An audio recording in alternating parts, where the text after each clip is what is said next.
Moje ime je Marjan Tepina, rojen sem na Zgornjem Jezerskem, v prijetni gorski vasici blizu avstrijske meje.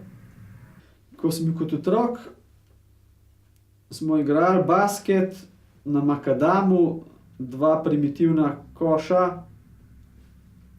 To je bilo dovolj za nas. V ekipnih športih sem igral mogoče kot otrok, ampak kadar smo igrali nogomet, sem zmeraj klical: "Podajte mi žogo, podajte mi žogo."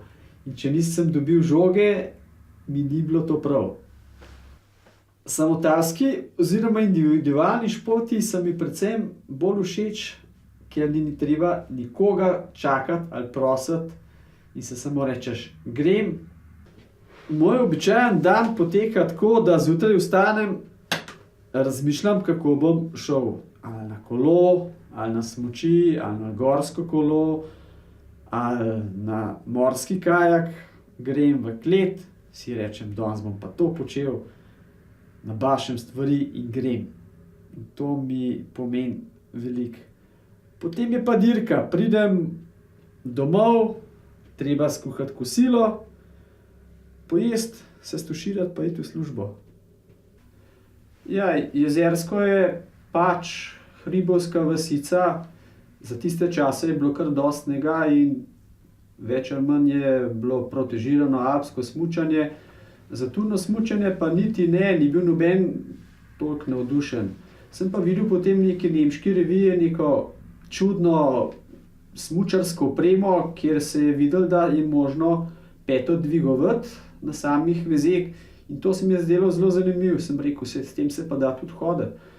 Pol sem pa videl še v katalogu neke čudne trakove, ki so bili kosmati, kaj bi to bilo. No, in ko sem vse te stvari nekako sestavil oziroma vsa ta znanja sestavil, sem ugotovil, da je to neke vrste turno smučanje. Zanimiva stvar, hodiš lepo gor, nazaj dol se smučaš, voziš pač po celcu, zakaj pa ne. Pri turnih smučeh uporabljaš turno-smučarske vezi, pri katerih se peta dviguje, kar pomeni, da lahko z njimi tudi hodiš, ne samo smučaš. Za sam vzpon pa uporabljaš take pse kože, ki jih nalepiš na spodnjo drsno površino samih smuči in s tem si omogočaš sam vzpon. Turno smučanje mi je všeč predvsem zato, ker imam naraven stik z naravo, ker je samota, nemoteč šport je, ni drugih ljudi zraven, na splošno ena sama uživancija. Za turnim smučanjem je pa potem so prišli hribi, plezanje, predvsem bolj gorništvo, niti ne toliko alpinizem. Zatem smučarski tek, ki je zelo podoben turnem smučanju. Poleti pa seveda samo cestno kolesarjenje in kasneje še gorsko kolesarjenje. Pri kolesarjenju me predvsem pritegne sama hitrost in neovirano gibanje. Ja, pri kolesarstvu so dejansko tiste majhne skrivnosti, ki se tudi recimo na kakšnih kolesarskih tekmovanjih niti ne vidijo. Če je kolesar na kolesu po 5, 6, 7 ur, če so to kakšna maratonska tekmovanja, se dogaja vmes kar zelo zanimive stvari.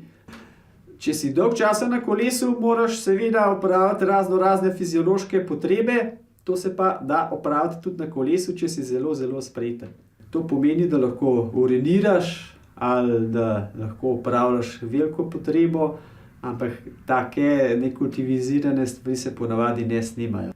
Ja, če si pač na kolesu, te razne stvari motijo, ali kakšne mušice, ali da te tišči na stranišče, ali da imaš težave z mednožjem, ali z jajci in se pač popraskaš, tako ali drugače, saj šport je le šport in moraš to narediti, ne. Ja, iz cestnega kolesarjenja na gorsko sem prišel predvsem zaradi tega, ker je napor večji, kot sem že omenil, in je narava tudi precej lepša. Ni tistih asfaltiranih cest, ni avtomobilov, ni hrupa, ni smrada. No, imam seveda tudi mlajšega sina Roka, ki je že pri 15 letih začel z mano kolesariti.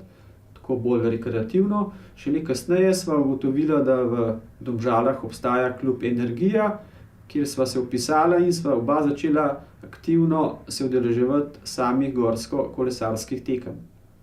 Gorsko ali cestno kolo je treba po tekmi ali treningu kar takoj očistiti, ker se sama umazanija zapaca, se zasuši na kolesu in je treba najprej sprati z vodo, namiliti, potem pa vse dele, ki so na koles, očistiti in to zelo, zelo dobro, da vidiš, če je kaj narobe.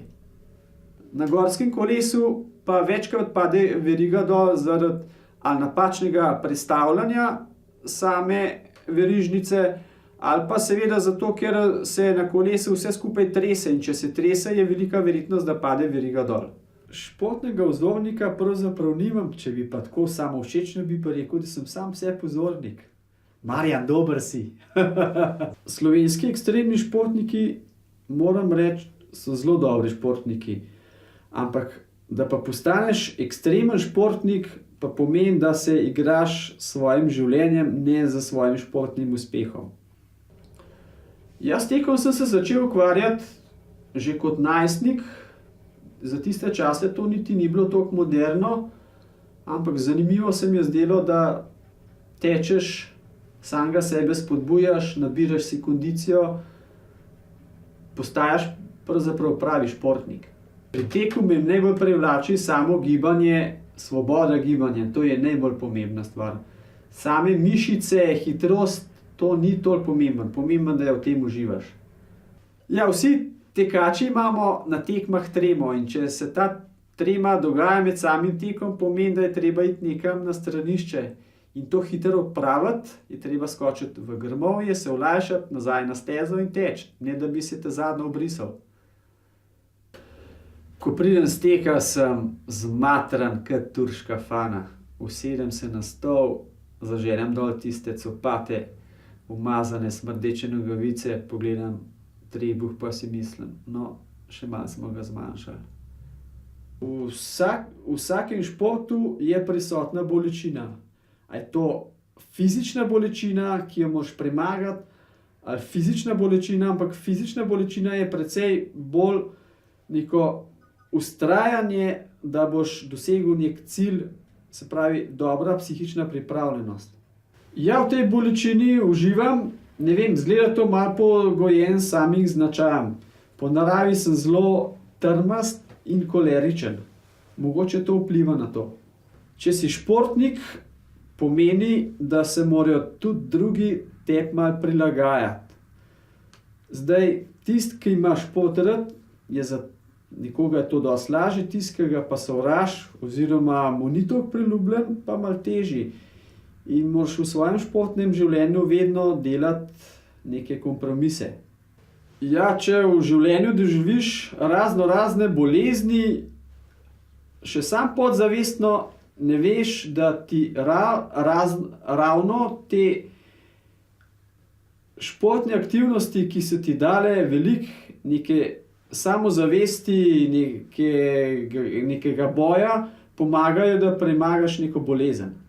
Nikoli ne bom pozabil, ko sem imel na nogi tumor, ki seveda ni bil rakastega izvora, in sem že prvi oziroma drugi dan na bolniški postelji hotel telovaditi. Seveda mi je to sama sestra nekako prepovedala, ampak sem kar vztrajal. Če nisem mogel migati z nogo, sem pa delal z drugimi deli telesa. Če bi se rodil in če bi imel na izbiro športno življenje ali kaj drugega, ali kakšno poklicno kariero, bi si izbral šport. Ne vem, nekako sem takega značaja, da se vidim dobrega samo v športu, ne pa v drugih aktivnostih. Osebno sem zrastel v športu predvsem z veliko samodiscipline. Če ni samodiscipline, če ni neke podjetnosti, nekega elana, ne moreš v teh športih, ki jih gojim jaz, napredovati. Ljudje bi se morali predvsem športom ukvarjati zaradi zdravja, čeprav se mi zdi, da se ne ukvarjam samo zaradi zdravja, ampak predvsem zato, ker v samem športu uživam, Nekako ti krepi značaj, duševno rasteš. To je pa najbolj pomembna stvar. Ja, po svoje smo ljudje, vsaj zase pravim, relativno lena bitja. Ne, in če doma hodiš od kavča do hladilnika, pa spet nazaj, pa gledaš televizijo, greš na računalnik, bereš kakšno dobro knjigo, ugotavljaš, da se več ali manj usmrajaš, da tvoja telesna kondicija peša in si rečeš, tega pa zdaj dovolj, treba se razgibati. In greš ven.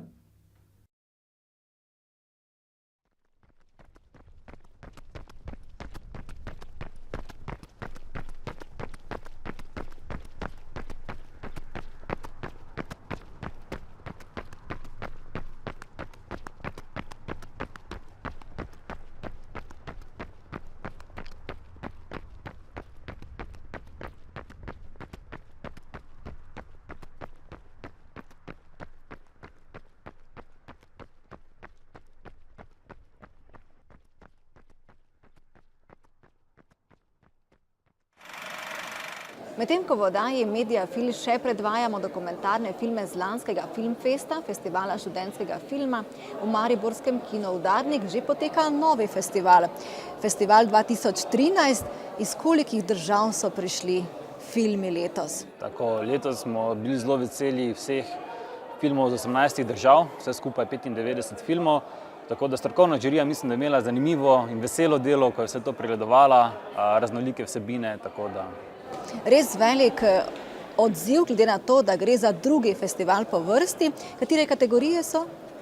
Pravzaprav smo od lani samo nekoliko nadgradili. Poleg dokumentarnih, igranih, animiranih, eksperimentalnih filmov smo dodali še oglas. In pa seveda, nagrada publike, to pač spada zraven. Kako pa je sploh nastal Mednarodni študentski filmski festival? Vse skupaj se je začelo s produkcijo, ki smo jo na Inštitutu za medijske komunikacije na Feriju pravzaprav imeli. Na začetku smo to dali kar v program medijskega dneva kot takšnega. Potem smo ugotovili, da pravzaprav kvaliteta raste, da imajo študenti neko motivacijo in smo želeli jim ponuditi tudi neko alternativo, da vidijo, da ni vse, kar se samo tukaj dogaja, pa da po drugi strani ne obstajajo samo hollywoodski filmi.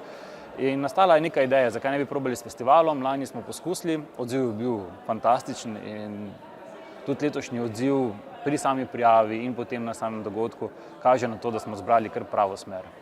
Če naj jo zdaj gledajo, povejva, da je jutri še en dan medijskega dne, kaj se bo jutri dogajalo? Tako, danes smo pravzaprav bili priča vsem tem filmskim navdušencem, izbruhom.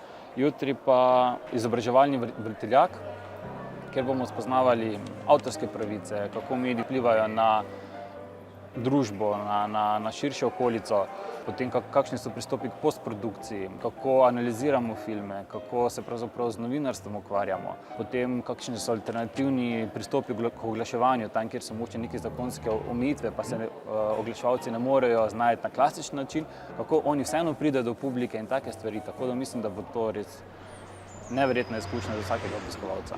Se pa letos festival seli tudi izven Maribora in Slovenije? Skupaj s partnerskimi institucijami bomo festival predvajali tudi v tujih mestih, tako da pravzaprav študenti ne bojo rabili hoditi sem, festival pride k njim. Pravzaprav bomo to predvajali na Portugalskem, na Finskem, pogovarjamo se z Madžari, trenutno smo v kontakti z Romuni, tako da to bo potem tekom leta počasi se predvajalo tudi drugod in bo tak nek potujoči festival, ki bi v nekem dolgem planu lahko postal mogoče neka platforma za učenje oziroma za študente, ki so nekega podobnega profila, kot so naši študenti medijskih komunikacij.